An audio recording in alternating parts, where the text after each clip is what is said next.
Ole Miss has some of the best uniforms in the entire country, but some of those uniforms have been abandoned and lost to time that could make it even a little bit better.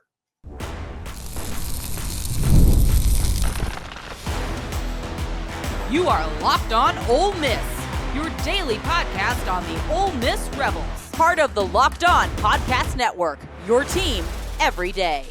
Hello, I'm Stephen Willis from the Locked On Ole Miss podcast, and I am back in Florida. Thank you so much to everybody that came to the meet and greet and everybody for your hospitality in Mississippi, and a special thank you to walk-ons in Ridgeland for all of their awesome work. Thank you very much for that. Ole Miss has had some of the best uniforms in all of college football, and Ole Miss, whether people talk about it or not, they were the original Oregon with different uniforms that they wore at different times, sometimes having 4 and 5 uniforms in a set back in the 50s and 60s. That wasn't a new thing, and that is kind of part of the fabric of Ole Miss. And Ole Miss kind of kept that with the red jersey and the blue jersey and the white jersey, even as they kind of pared down over the 80s and 90s. But that doesn't mean their sets weren't really clean and really good. And Ole Miss currently has one of the best looking uniform sets in the entire country, from the powder blue road jersey and home jersey, the navy blue jersey, the red jersey, the white jersey with red numbers. It all just looks terrific. And you have the white pants in there. But there are uniforms that Ole Miss has worn in its past that would even make this set look even better, in my opinion. Now, of course, your opinion is wanted as well. Go down in the comments section below and let me know what is going on. But these are the top 5 abandoned uniforms in Ole Miss history. And we are going to start out, honestly, with this. It's the Road Navies. This is probably the best uniform that Ole Miss has that it does not wear. They wore this against Texas in 2013 when Ole Miss won over in Austin. They wore a variation of it minus the red stripe in the middle of the helmet against Mississippi State as well, I think, that year. So it is really interesting. This is Jeff Scott. You're going to see Jeff Scott a couple of times in these pictures, by the way, because that era was a very good uniform era for Ole Miss. But these road jerseys, they probably should come back. Now, Ole Miss is bringing the powder blue numbers and stripes with the white pants, and probably they're going to wear them with the powder helmet. This would be a variation on that, and I think this is one of the best looking uniforms that Ole Miss has ever put on, and it's a shame that they do not wear the navy road jerseys more, because there's a lot you can do with them. So I'm a huge fan of them, and you're going to see and detect a theme, and that is navy in my top 5 abandoned uniforms, because Ole Miss is kind of moving away. Navy is kind of the middle child of Ole Miss football jerseys. Now, the second one is the all navy blue uniforms. Ole Miss wore them several times. This is an opportunity for Ole Miss to do something similar to what the blackout uniform that everybody does whenever they cheat and just do a blackout uniform when black has nothing to do with their colors. This is a way that Ole Miss can do it and kind of keep it in tradition, and it's something that they've worn before. Now, I'm not a fan of Rebels on the side of the pants. I think it should be a simple stripe. I think it should match the other pants in the set.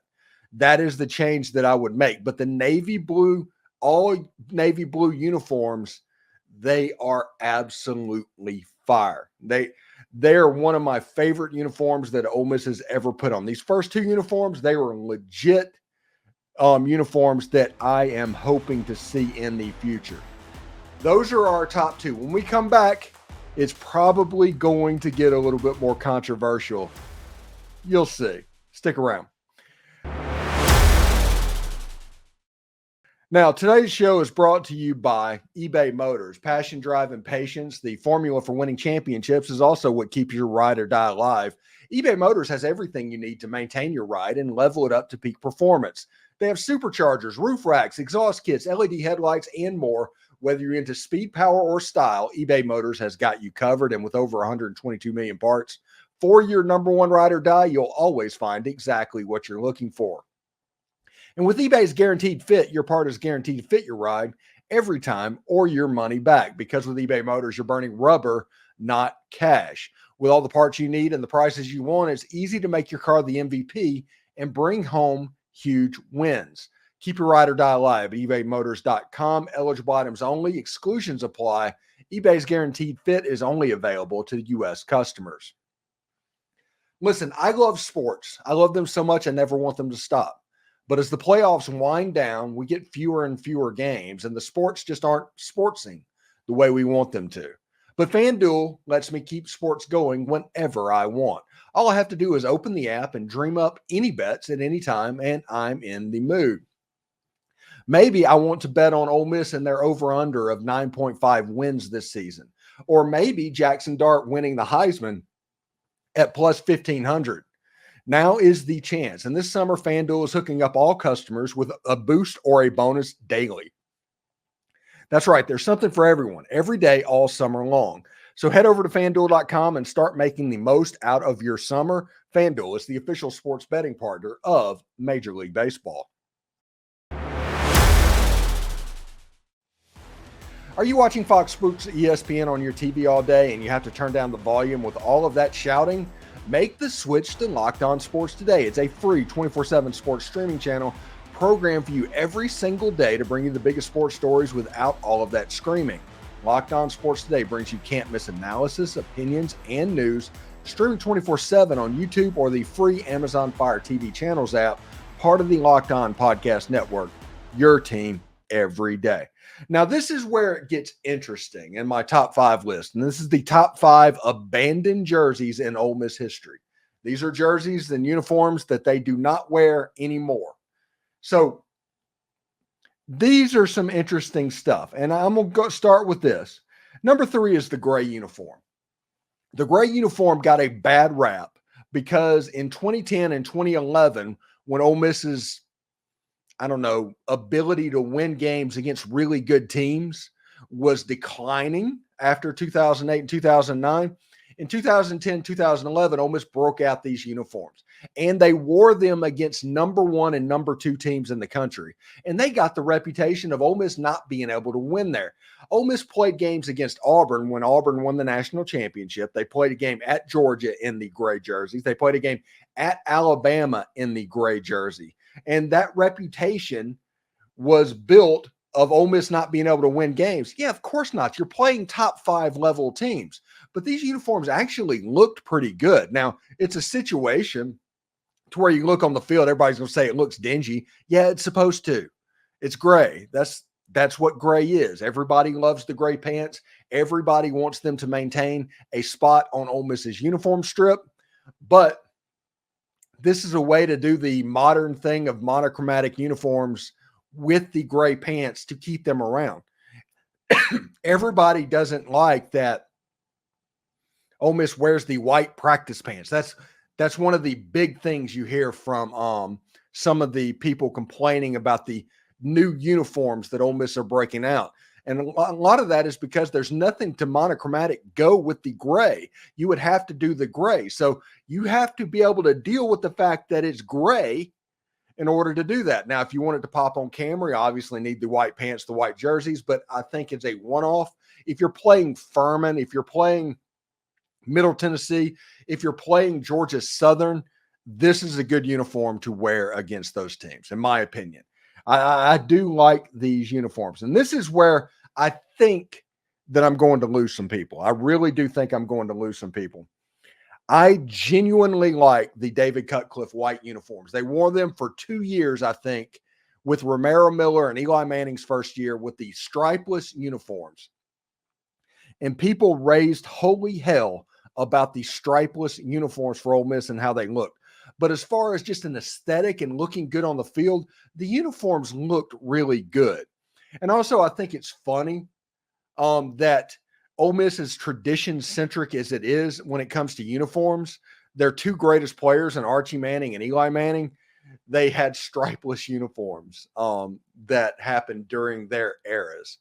So maybe tradition doesn't do that. So this was a really good uniform. It happened at a time that Ole Miss was a middling team, we'll call it. But Romero Miller, Eli Manning, it just looked really good. And the last jersey, I call them the Jeff Scott specials, the Jeff Scott road uniforms. And that is what Ole Miss wore against Vanderbilt in 2013. That was the Jeff Scott run that everybody has seen. The difference in those are the blue pants. It's the blue pants with the white jerseys. I thought this looked really good. I would like to see navy blue pants brought back into the rotation. I would like this exact strip to end up on this Ole Miss team right now and kind of get thrown into the closet with the other jerseys. You have a situation to where you can have a massive closet of uniforms that look really good, that are all tradition centric, that nobody else can touch.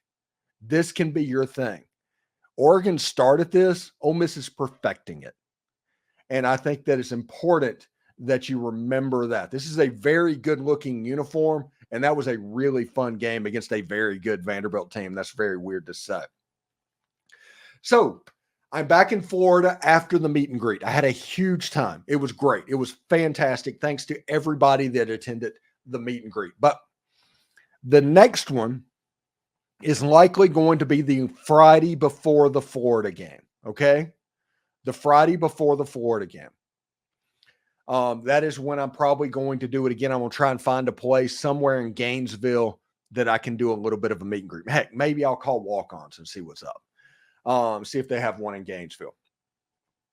But that will likely be the next one. If Ole Miss makes the playoff and host a playoff game, I'm planning on going to Oxford for a week and broadcasting that whole week from Oxford, Mississippi through the game.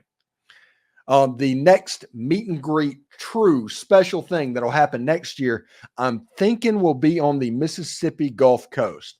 Let me know if you think that's a good idea. I can fly into New Orleans. I can rent a car and drive to Gulfport or Biloxi, maybe set up shop at the Beau Rivage, and we could have a good time with a meet and greet somewhere down there. They have the facilities to do them. Tell me what you think about that whenever you consider that if Ole Miss hosts a playoff game, I will do one in Oxford, obviously. But it would give an opportunity for the extreme South Mississippi people. People can come over from as far away as Pensacola or Mobile and all that, and people in South Mississippi can get there. The meet and greet this past week, we had somebody from Purvis, we had somebody from Pontotoc, we had somebody from Gaucher that drove up to that event. That was really cool. Thank you very much for that. And I got my Stewart's Cajun Dill Pickles. I got like 6 jars ready to go, and I am going to have a good time, because if you don't not know about Stewart's Cajun Dill Pickles, you should. The link's in the description. So check those out as well. So anyway, thank you very much for watching this program. It's going to be business as usual starting Monday. We got a week to go, and then media days, and then it's the most anticipated football season in Ole Miss football history. We are going to have a good time with it, and that is the goal, to make Ole Miss sports fun for everyone. So we'll see what's up. We'll talk to you later. Take care. Hotty toddy.